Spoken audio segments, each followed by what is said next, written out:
At 65, Jean-Claude Van Damme has finally stopped playing the Hollywood game. The Muscles from Brussels has broken his lifelong silence on Chuck Norris, and what he revealed is not a petty grudge or a story about a failed stunt. It is a raw, unsettling look at the man behind the invincible myth. As the world mourns a fallen legend, Van Damme is pulling back the curtain on a truth that changes everything we thought we knew about the ultimate tough guy. Let's be clear about one thing from the start. Van Damme is not insulting the legacy of Chuck Norris. His point is something far more human and far more sobering. Chuck was not the machine the world believed him to be. A man who never felt pain, never aged, and never failed. He was also just a human being. Sitting in a dimly lit corner of a Brussels cafe, Jean-Claude Van Damme doesn't look like the man who once split the world in two with a pair of Volvos.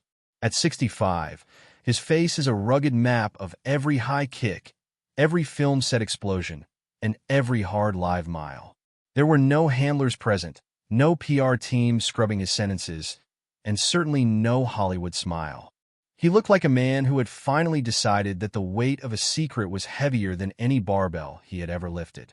When the name Chuck Norris was spoken, the air in the room seemed to thin. For decades, these two were the twin pillars of action cinema, the European aestheticist and the American enforcer. The world assumed they were carved from the same granite. The world was wrong.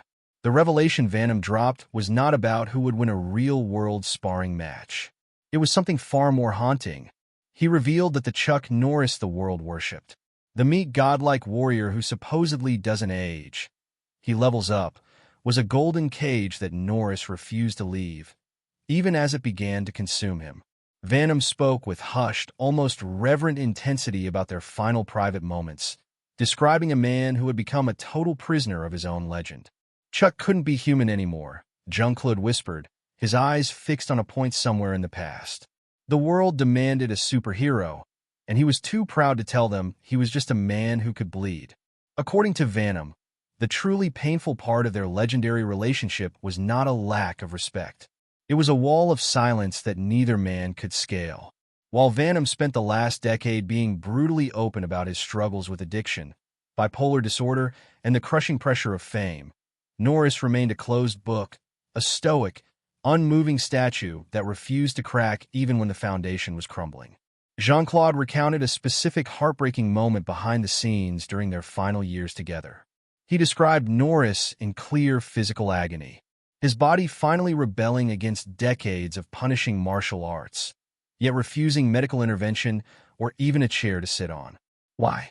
Because the Chuck Norris the world knew didn't get hurt. This obsession with the myth, Van Damme claims, is what eventually created a void between them. We spent 20 years laughing that death once had a Nat Tor experience. But Van Damme is here to tell us the opposite was the reality. The unbeatable persona was a mask that never came off, even when the camera stopped rolling and the lights went dark. It is a profound critique of the toxic pressure of being a cultural icon, a warning that if you play a god long enough, you lose the fundamental ability to be a person.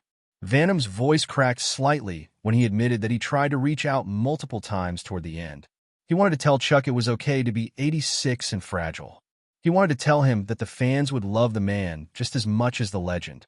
But the wall Norris had built was too high, fortified by a lifetime of being the man. The revelation is in its essence a heartbreak. The realization that two of the toughest men on the planet couldn't find the internal strength to be vulnerable with each other until the clock had run out. To understand how these two men ended up in the same cage, you have to go back to the beginning. Before the world-famous splits, before the millions of dollars, and before the memes. Long before Jean-Claude was a Muscles from Brussels, he was just a skinny, incredibly flexible kid from Belgium with a thick accent and a dream that everyone in Hollywood laughed at. The man who didn't laugh was Chuck Norris. When Van Damme first arrived in Los Angeles, he wasn't headlining films. He was barely eating. He was sleeping in his car, doing odd jobs, and trying to convince anyone who would listen that he was the next Bruce Lee. It was during this desperate period that he crossed paths with Norris. At the time, Chuck was already a massive star, the king of the lone wolf action flick. He owned a famous spot called Woody's Wolf in Newport Beach and needed someone who could handle themselves if things got rowdy. He hired the young Belgian as a bouncer.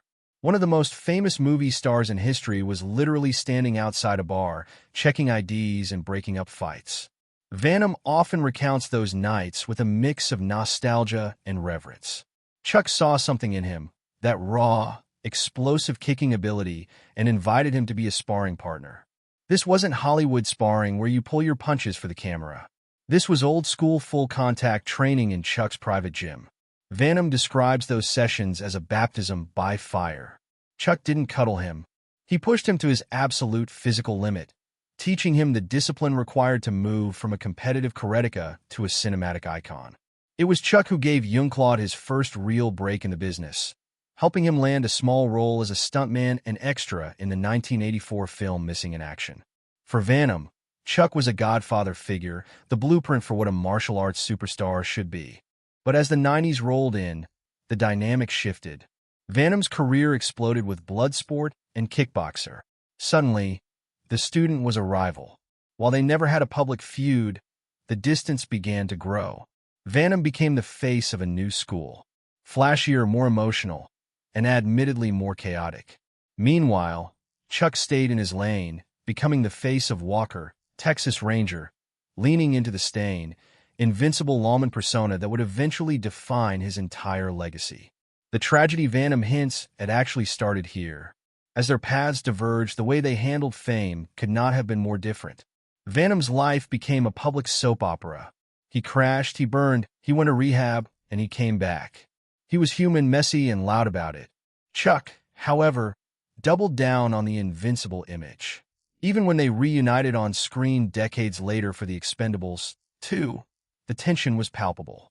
Van Damme recalls that the atmosphere changed the moment Chuck arrived on set. While the rest of the cast, Stallone, Schwarzenegger, Willis, were joking around and laughing at their own fading hairlines, Chuck remained apart. He had his own rules and his own aura. Van Damme looked at his old mentor and didn't see the man who used to sweat with him in the Newport Beach gym. He saw a man who had become a statue of himself. "I wanted to hug him," Jean-Claude said. "I wanted to say, hey, remember when we were just two guys kicking a heavy bag, but you couldn't get close to him?" He was Chuck Norris now. He wasn't Chuck anymore. Van Damme realized that while he had been saved by his own vulnerability by admitting he was broken, Chuck was being crushed by his own strength. He was trapped in a loop of having to be the toughest man in the room, even when his knees were failing and his breath was short. The very man who taught Van Damme how to be a star was the one who couldn't figure out how to stop being one. The news hit the world like a roundest kick no one saw coming.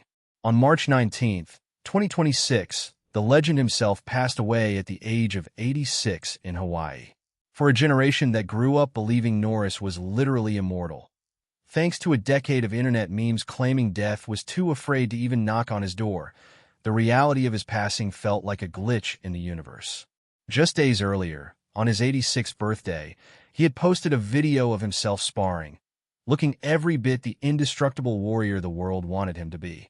But as his family's official statement landed on Instagram, the tone shifted from disbelief to heavy collective grief.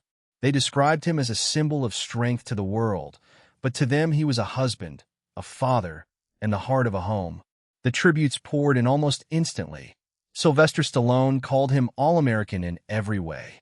Arnold Schwarzenegger called him a badass in real life and in Hollywood. Even the official Bruce Lee account posted a haunting throwback photo from The Way of the Dragon, simply captioned, "Rest in peace." A full-cycle moment for a man whose career began in Bruce Lee's shadow and ended as a titan in his own right. But among all the high-profile condolences, it was Van Damme's reaction that felt the most complex. While others spoke of the icon and the badass, Junke's tribute hinted at deeper, more troubled waters. He didn't just see the movie star. He saw the man who had mentored him 40 years prior and then drifted away behind a wall of impenetrable Chuck Norris facts. To understand the full weight of Van Damme's revelation, you have to grasp the sheer